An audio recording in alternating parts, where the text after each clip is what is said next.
අයිබෝවන් කියලා තවත් වීඩියෝ එකකින් නැවත හමු වෙනවා. ඩාර්ක්සයිඩ් කූරේ බ්‍රෝ. ඔයගොල්ලෝ තාමත් channel එකට අලුත් නම් තාමත් channel එක subscribe කරලා නැත්නම් channel එකට subscribe කරලා එකතු වෙන්න පුළුවන්. අනිවාර්ය වීඩියෝ එකට like එකක් දෙන්න. පහුගිය වීඩියෝස් වල සද්ද පොඩ මදි කියලා තිබුණා. මම හිතනවා මේ වීඩියෝස් වල සද්ද ටිකක් ඇති කියලා. ගොඩක් වෙලාවට ඔයගොල්ලෝ දන්නවා මම මගේ contents හොඳ contents තමයි මම release කරන්නේ. මම වීඩියෝ එකේ quality එකට වඩා මම බලන්නේ මගේ content එක හරියට deliver කරන්න ඔයගොල්ලන්ට හරියට ගැලපෙන විදිහට සහ ඔයගලන්ට තොරතුරු එකතු කරගන්න පුළුවන් විදිහට. රයිට්. අපි අද කතා කරමු කැනඩාවට එන්න පුළුවන් හොඳම විදි, හොඳම ක්‍රම, එහෙම නැත්නම් හොඳම මාර්ග කීපයක් ගැන. 5ක් 6ක් විතර තියෙන හොඳම මාර්ග මේ දවස්වල හොඳටම යන ඒවා තියෙනවා. 20 22 23 ගත්තාම ගොඩක් වෙලාවට නම්බර් 1 එකේ තියෙන්නේ PNP Provincial Nominee Program. මොකක්ද මේ Provincial Nominee Program කියලා කියන්නේ? කැනඩාවේ තියෙනවා ලංකාවේ වගේ පළාත් වගේ provinces and territories කියලා, right? provinces territories කියලා. provinces තියෙනවා 10ක් හරි 11ක් හරි නැත්නම් 9ක් වගේ. territories තියෙනවා 3ක් කොහමද එකතුව 11ක් තියෙනවා. provinces and territories. ඒ කියන්නේ පළාත් සහ ඒ අදාළ මේ බිම් කොටස්. එහෙම, right? ඒ විදිහට නම් කරන්නේ. එතකොට provincial nominee program කියලා කියන්නේ අදාළ province එක ඔයාව nominate කරනවා අපේ province එකට ඔයා එන්න අපි ඔයාට nomination එකක් නාම යෝජනාවක් දෙනවා අපි කැමතියි ඔයාව ගන්න කියලා. ගොඩක් වෙලාවට express entry profile create කරපු කට්ටියට CRS score එක. දැන් මේව තේරෙන්නේ නැතුව ඇති. තේරෙන්නේ නැත්තේ මගේ කලින් වීඩියෝ බලපු නැති නිසා වෙන්නේ නැති. හරි? ඒ වුණොත් කලින් වීඩියෝ බලන්න වෙනවා. මම මේ මොනවද මේ කියන වචන කියලා බලන්න. express entry ප්‍රොෆයිල් එකේ ලකුණු අඩු වෙච්ච CRS අඩු වෙච්ච අයට ප්‍රොවින්ෂල් නොමිනේෂන් එකක් ගත්තොත් ලකුණු 600ක් gediya පිටින් ලැබෙනවා. මම ඒක කලින් කතා කරලා තියෙනවා. right? ඒ කියන්නේ ප්‍රොවින්ෂල් ඒ කියන්නේ එක්ස්ප්‍රස් එන්ට්‍රි ප්‍රොෆයිල් එකක් පූල් එකේ තියෙන ගමන් ප්‍රොවින්ෂල් නොමිනි ප්‍රෝග්‍රෑම් එකකට දාන්න. හරිම ලේසි. නොමිනේෂන් එකක් ආව ගමන් ජොබ් ඔෆර් එකට වඩා වැඩි ඔලුවට පොල්ලෙන් ගැහුවා වගේ. හරි? ඒ කියන්නේ 600ක් gediya පිටින් ආවා කියන්නේ ඔයාට තව ලකුණු 200 අපි තුන් 200යි තියෙන 800ක් ඊළඟ ඩ්‍රෝ එකේ එක්ස්ප්‍රස් එන්ට්‍රි ඩ්‍රෝ එකේ ඔයාට එනවා ඉන්විටේෂන් එකක් ඇප්ලයි කරන්න කියලා. හරිද? හරිම ලේසි හරිම ලොකු chance එකක් ඒක. ඒක හැමෝම කියන්නෙත් නෑ හැමෝම දන්නෙත් නෑ. එහෙනම් provincial nomination number 1 එකේ තියෙන list එකේ province එක තමන්ගේ qualifications බලලා ඉවරලා ඒකට අදාළව තමන්ව nominate කරනවා. හරි? මාව nominate වුණා New Brunswick province එකේ මගේ IELTS exam එක සහ WES එක 90. ඒ දෙක දුන්නා application එක දැම්මා මට nomination එකක් දුන්නා. මගේ express entry profile එකක් මම create කරලා තිබුණා නම් නිකන් හිතන්න ලකුණු 300ක් තිබුණා කියලා. මට දැන් කීයක් එනවද? ලකුණු 900ක් එනවා. එහෙනම් මට express entry එකෙන් ලකුණු 300 නම් තිබුණේ අර 600ත් එක්ක 900යි මට නිකම්ම express entry එකකින් ඊළඟ draw එකේ මාව select වෙලා New Brunswick වලට express entry එක හරහා එන්න උනත් තිබුණා.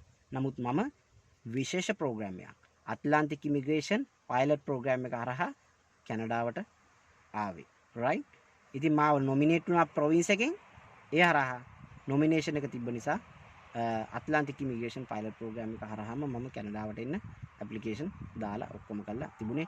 ඒක හරිම ලේසි, හරිම cost effective, cost එක හරිම අඩුයි, fast එකේ PR එක ගත්තම fast එකේ PR එක ගන්න පුළුවන් track එකක් AIPP මාස 6 හෝ 6ට වඩා අඩු කාලෙන් ගන්න පුළුවන්. ඉතාමත් වටිනම program එකක්. හරි? qualification අඩු qualification යටතේ එන්න පුළුවන් program එකක් තමයි AIPP. දැනට ඒක නව මුහුණු වරකින් AIP කියලා ඇවිල්ලා තියෙන ඕගොල්ලන්ට මාර chance එකක් තියෙනවා. right? ඉතින් මේ chance එක තියෙනවා search කරලා බලන්න. research කරන්න හොඳට. මගේ channel එක බැලුවොත් ඕගොල්ලන් යන්න ඕනේ මොන program එකෙන්ද කියලා ඕගොල්ලන්ට select කරන්න ඉඩ ලැබෙන විදිය තමයි මම මගේ program ඕගොල්ලන්ට deliver කරලා තියෙන්නේ. හොඳට මතක තියාගන්න. right? අපි බලමු provincial nominee program PNP පළවෙනි එක number 1. province අදාළ province එකට අදාළ විශේෂ ඒගොල්ලන්ගේ තියෙනවා බලන ක්‍රයිටීරියා ටිකක්. එක එක ප්‍රොවින්ස් වලට අදාළ එක එක අවශ්‍යතා තියෙන මිනිස්සු ඉන්නේ. ඒ ප්‍රොවින්ස් එකට අදාළ ඒ අවශ්‍යතා තියෙන මිනිස්සුන්ට ගැළපෙන විදියට ඕගොල්ලන්ගේ এডুকেෂන් එකේ ඉගෙනගත්තු දේවල් අර මේව ටික තමන්ගේ රස්සාව ගැළපෙනවා නම් ඔයාව නොමිනේට් කරන ප්‍රොවින්ස් එකෙන් අපිට ඔයා හොඳයි ඔයා එන්න කියලා. අන්න ඒක තමයි ප්‍රොවින්ෂල් නොමිනේෂන් කියලා කියන්නේ. එතනින් පස්සේ ඉස්සරහට ඊළඟ process එක කරගෙන යන්න හරි ලේසි. ඊමේල් හරහා තමයි සියලුම ගනුදෙනු සිද්ධ වෙන්නේ. right? number 2 family sponsorship.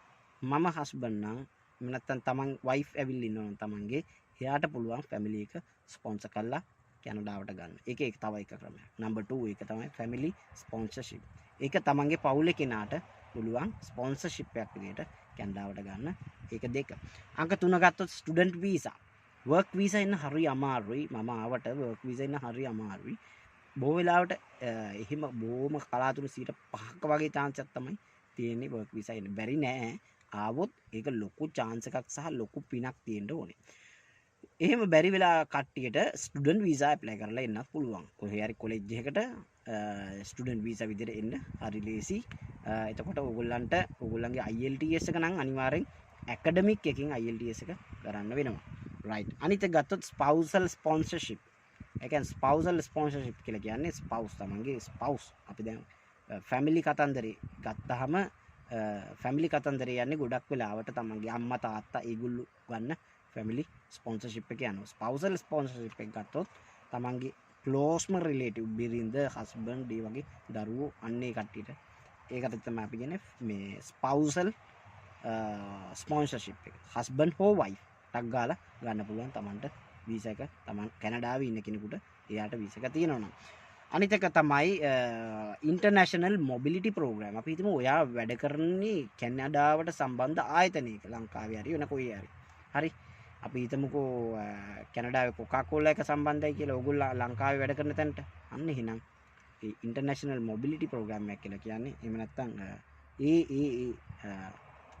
ඒ රටේ ඉඳලා ඒගොල්ලන් ට්‍රාන්ස්ෆර් එකක් දෙන ඔයාට කැනඩාවට ඔයාලගේ මැනේජර් හරහා අපිට මෙයාව කැනඩාවට එවන්න. දැන් මේ වැඩ ගොඩක් වැඩි අපිට ඒක කරගන්න. එහෙනම් ඔයා ඉන්ටර්නැෂනල් ට්‍රාන්ස්ෆර් එකක් ගන්නවා මේ කම්පැනි ටු කම්පැනි. එහෙමත් එන්න පුළුවන් කැනඩාවට. ලේසිම ක්‍රමය තමයි PNP Provincial Nomination Program. ගොඩාක් Provincial Nomination Program ගැන මම කතා කරලා තියෙනවා. එකින් එක කියන්න අමාරුයි.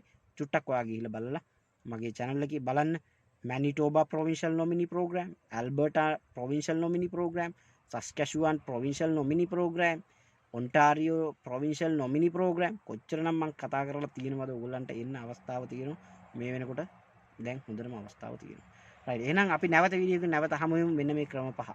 මම මේවල අදාළ link මම මේ වීඩියෝ description වල පහලා දානවා. click කරලා ගිහිල්ලා search කරලා බලන්න IELTS West report එක. මේ දෙක අනිවාර්යයි. ඔයගොල්ලෝ මගේ වීඩියෝස් බලනවා. වීඩියෝස් පුරාවට මම කතා කරන දෙකක් තියෙනවා.